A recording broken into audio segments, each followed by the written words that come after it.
First, if you are watching what you're eating and you want to have a sort of healthier diet, but you're finding it hard to create a low-fat family meal that everybody can join in, well, I am joined by Sue Kreitzman. Hi, Sue. Hello, how are you? Good to see you. Thank you. Very good at all this low-fat stuff, low-fat cookery. What are we doing today? I'm going to do a basic mince mixture that you can use for bolognese, chili, that sort of thing. So it's a real family dish. But today we're going to make it into a very elegant and upmarket shepherd's pie. Oh, great. That's good, because the worst thing is if you are trying to eat in a healthy way, what will put you off is the fact that you might have to sit there having something different to the rest of the family. No, you want everybody to eat healthy. Yeah. And people, when they think low-fat, they think salads and, you know, raw vegetables and steamed fish. But it doesn't have to be. And the wonderful thing about this dish is nobody's going to know it's low-fat unless you tell them. It just fills you up. It's just a healthier way of eating. Yes, What's it in is. there? What have you got in there? Well, this is mince, and I'm using very, very lean mince. You can use either lamb, pork, or beef, whatever you like. And the problem with lean mince is that it's very, very dry and bitty. So my secret ingredient is an aubergine. An aubergine. You take an aubergine. I had my lucky piercer with me, but I seem to have lost it. So you just take a fork and stick it a couple of times with the fork and put it in the oven.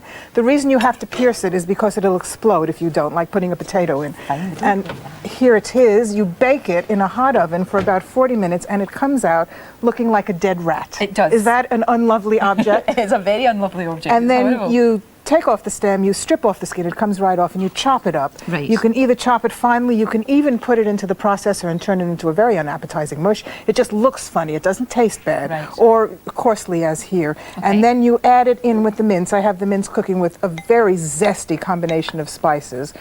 Paprika, a little bit of mild chili powder, some cumin, rather Mexican spices. And see, when before you put the mince in, did you put any oil in the pan at all? No oil at all. No oil at all, so it's just the mince and those spices you mentioned. And the spices and salt and pepper, and I have some carrots and onion in there to give it lots of flavor, and also it adds to the vitamins, of course, but it's flavor we're after here.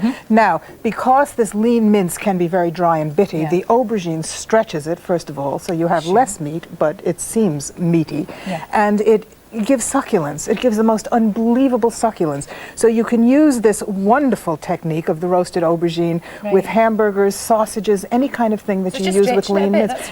But it's not just the stretching, it's the texture. It gives texture. One of them pairs, what would that feed a family of four? Say one aubergine would be enough for 4 people? This aubergine, plus it's about a pound of mince and all the spices and so on, will actually feed 6 to 8. But the thing to do is don't brag about it, because everybody gets very nervous and they say, oh, this is the most wonderful hamburger, this is a fabulous shepherd's pie.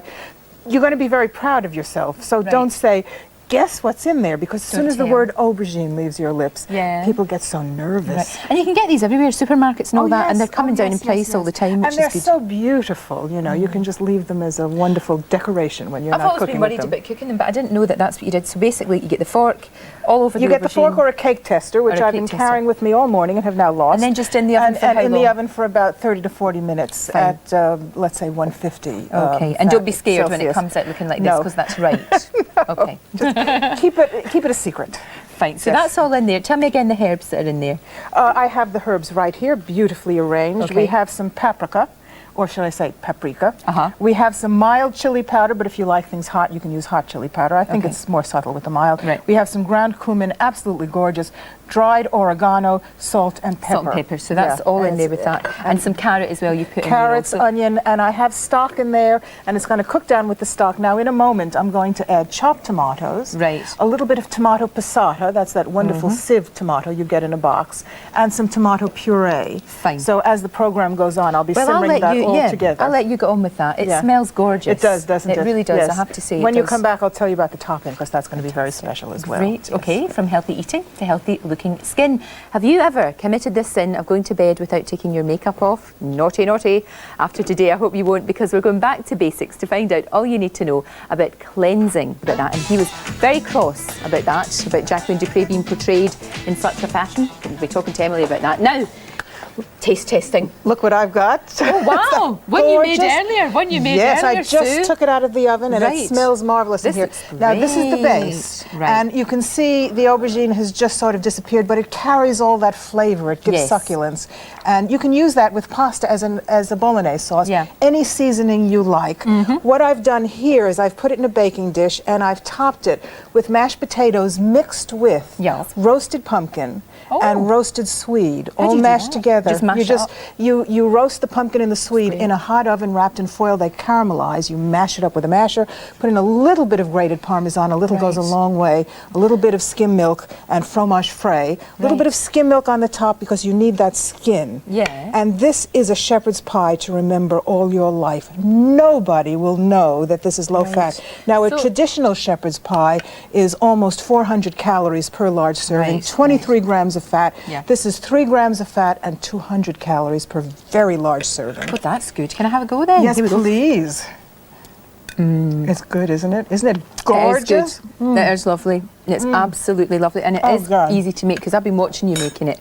It's very easy. It's not difficult. And you can change it. You can put on just potatoes on top. You can do anything you want with it. Very, very versatile. It's so tasty. But it's so good that I do serve this for dinner parties. It is a family dish, but I find that people just love that sort of food. It's rustic. It's whatever. Well, especially this time of the year. Oh, yes. You know, when you actually need food like this, when it's cold and horrible outside. And you want something that stays with you, not actually on your hips, but makes you feel that you're very well fed. You know what I mean. Oh, it's great. It looks absolutely lovely. How long would you put that in the oven for when you put the potatoes on top? When you put the potatoes on top, it goes for about 40 minutes. But what I find is, if you make it the day before, it is so delicious on the second day when it's reheated. It just gets better. In fact, every day it will get better until finally it rots. You know, but it won't last that long. Also, it freezes extremely well. You can freeze it in individual portions. So it's just perfect family food. Now, do remember that this, which is the base, you can change the seasonings. You can make it into chili, serve it with rice, serve it on pasta. It's very versatile. Sue, thank you. It's gorgeous. This is my breakfast. Thank you very much indeed. And if you want more details on the low-fat recipes, then you can find them on Teletext page 643, and it is gorgeous. Right, that's about it from us today. Join us tomorrow at the earlier time of 8:30, of course. Astrid will be here with her workout, and we're going back to school.